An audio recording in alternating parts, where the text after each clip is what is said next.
All right, I'm a little sick, so excuse the voice, but I decided to get the video out, so it's gonna be a quick one. So last video I mentioned we're gonna talk about the different play styles that are gonna benefit from the new age changes coming very soon. I think a couple weeks now from here.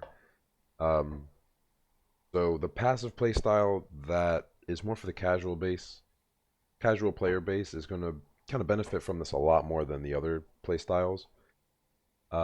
Reason being, the EXP needed to level up is going to be cut drastically, meaning the quests are going to be not twice as effective, but a lot more effective. Depending on the level, dailies will be twice as effective or a little bit over that. Monster Park's going to be insane EXP. Monster Park Extreme is going to be wild.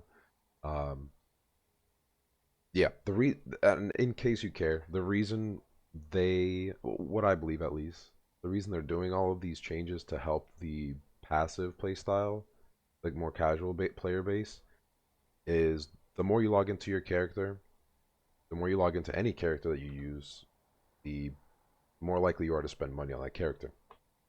For example, if we didn't have boss mules, I would not throw any NX or spend any money on any character that is not my main. Right, this Night Lord would be the only one with NX, but because we have boss mules, you can see I got a little bit of NX on a couple characters. Um, but yeah, that's besides the point. They're making a lot of changes to help the more casual play style, and I kind of like that because like if you FOMO is really how they get a lot of people in, right? It's the reason people burn out. It's the reason they do these crazy events. So you log in more and you spend more time in the game, and you're more likely to spend money. Sure. And if you want to, die hard into that, then by all means, you're going to benefit the most, clearly. But off of event, or I guess aside from events, the casual play style, the passive play style is going to benefit greatly. They're going to level up a lot faster. They're going to reach mid to end late game a lot faster. Um, and also with that, with the slower leveling in terms of like grinding, you'll have more time for your mesos to accumulate and reach where you are in the game.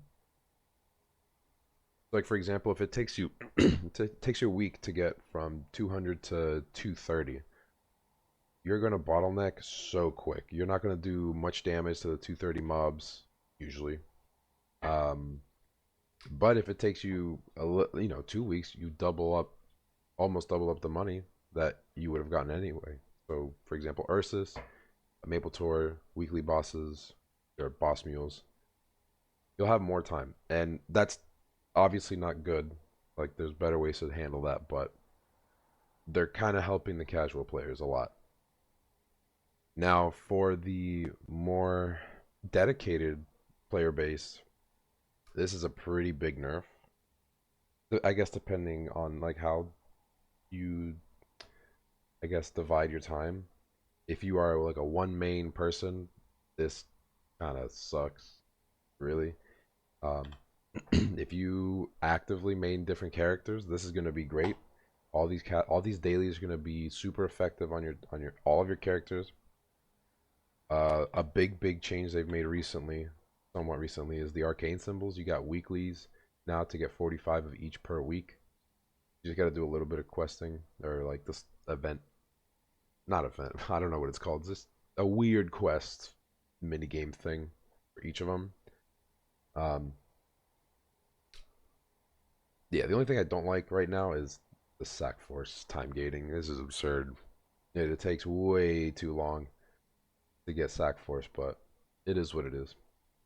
So yeah, casual playstyles getting super buffed all around every server.